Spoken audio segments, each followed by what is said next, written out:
Have you ever snapped back in anger, only to realize moments later that you just gave your power away?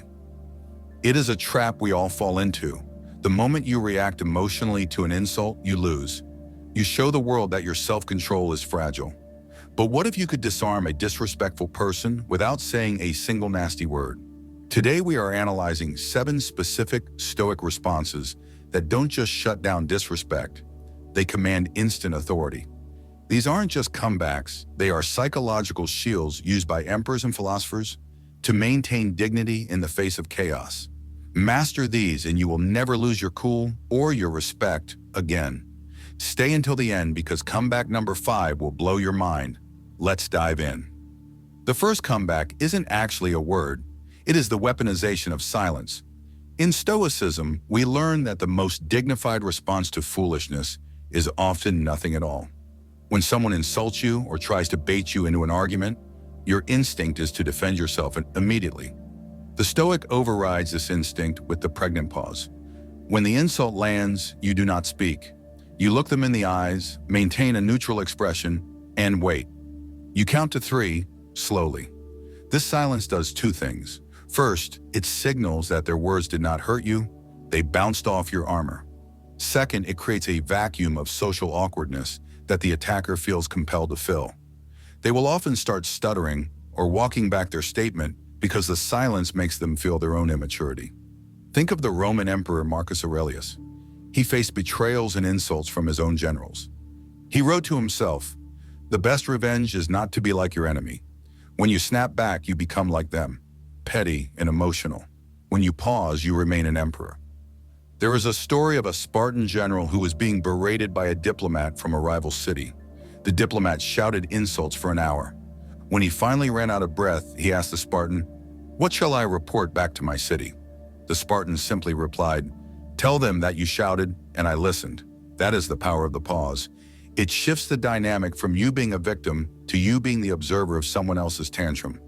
By denying them a reaction, you deny them relevance. If silence feels too passive for the situation, the next step is the Socratic spotlight. This is where you use a question to force the aggressor to explain their rudeness. The phrase is simple. "I'm curious, what exactly do you mean by that?" When someone throws a passive-aggressive comment your way, they rely on the subtext to do the damage. They want to insult you without technically saying the insult.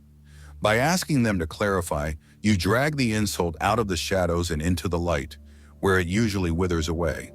You are calmly asking them to dissect their own rudeness.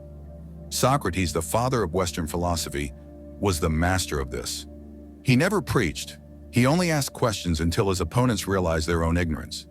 Imagine a colleague says, "Must be nice to leave early while the rest of us work." If you get defensive and say, "I finished my work," you look guilty. Instead, apply the Socratic spotlight. What do you mean by that?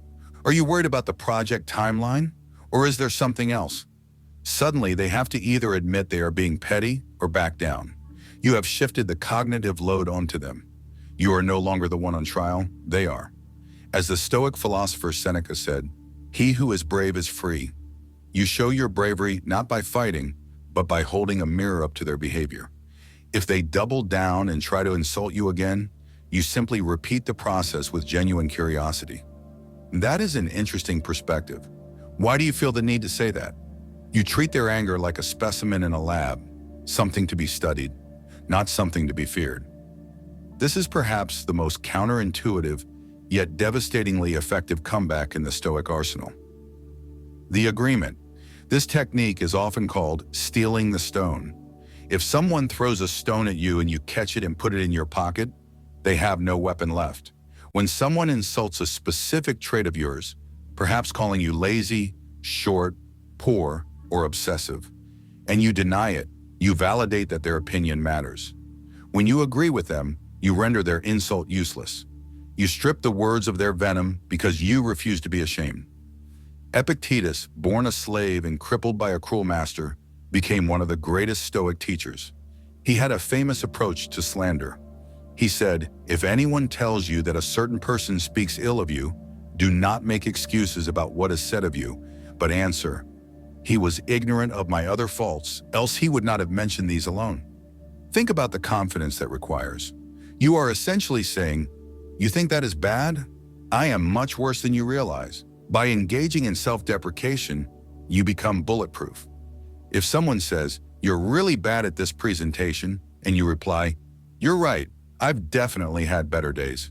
Thanks for noticing," the conflict ends instantly. There is no friction. You have accepted reality, amor fati, and refused to let your ego get bruised. This requires a profound level of self-assurance. It shows that you know who you are, and you do not need their validation to feel whole. It converts a potential fight into a moment of humor and humility, leaving the attacker looking like a bully who punched a cloud. They exerted all that energy and hit nothing. When you have mastered your own ego, you can start to view your attacker not as an enemy, but as a patient. This comeback shifts the focus entirely to their emotional state. "You seem really upset right now. Is everything okay?" This is the verbal equivalent of disarming a bomb. Most people lash out because they are suffering. They are projecting their own insecurities, stress, and anger onto you.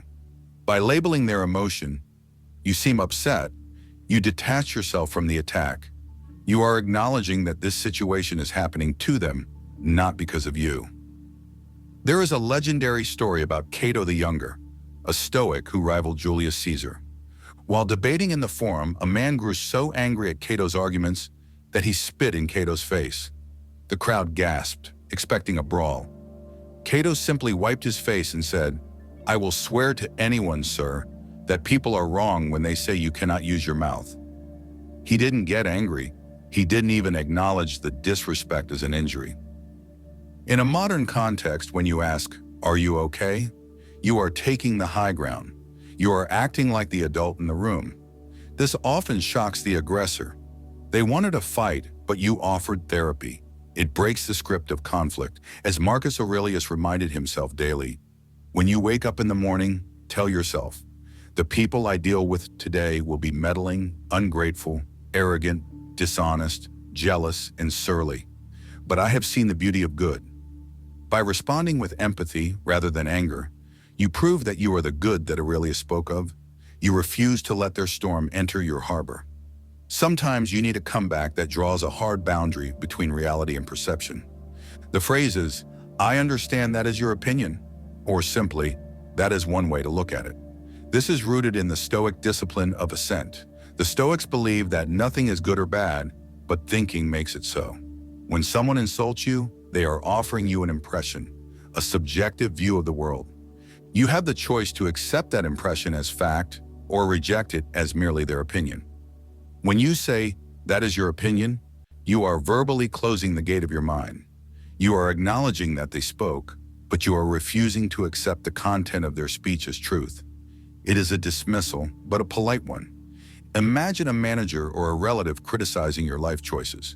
You're wasting your life on that business. If you argue, you validate their authority to judge you. If you say, "I understand that's your opinion, but I see it differently," you end the discussion. You are practicing the dichotomy of control. Their thoughts are up to them.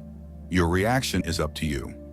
There is a story of a philosopher who was told, "The whole city is mocking you." He replied, "The city can mock, but I am not mocked." The insult only lands if you agree to catch it. This comeback creates a psychological distance. It tells the other person that their words are not universal facts.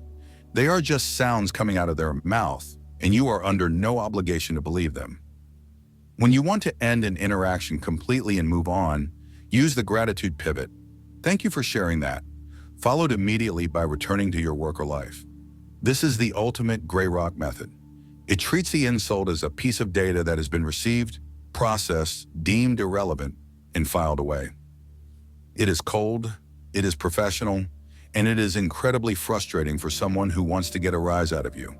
It signals that their input has zero impact on your emotional state.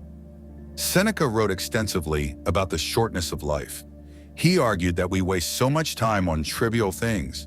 Engaging in an argument with a fool is a waste of your limited time on this earth. When you say, "Thanks for sharing," you are signaling that you have more important things to do than argue. It is a dominance move, but a subtle one. You are not fighting for status. You are asserting that your time is more valuable than their drama. Imagine someone leaves a hateful comment on your work. You could type a furious paragraph back, or you could simply say, "Thanks for the feedback," and never think about them again. That is true power. It shows you are so focused on your purpose, your telos, that you don't have time to stop for every barking dog along the path.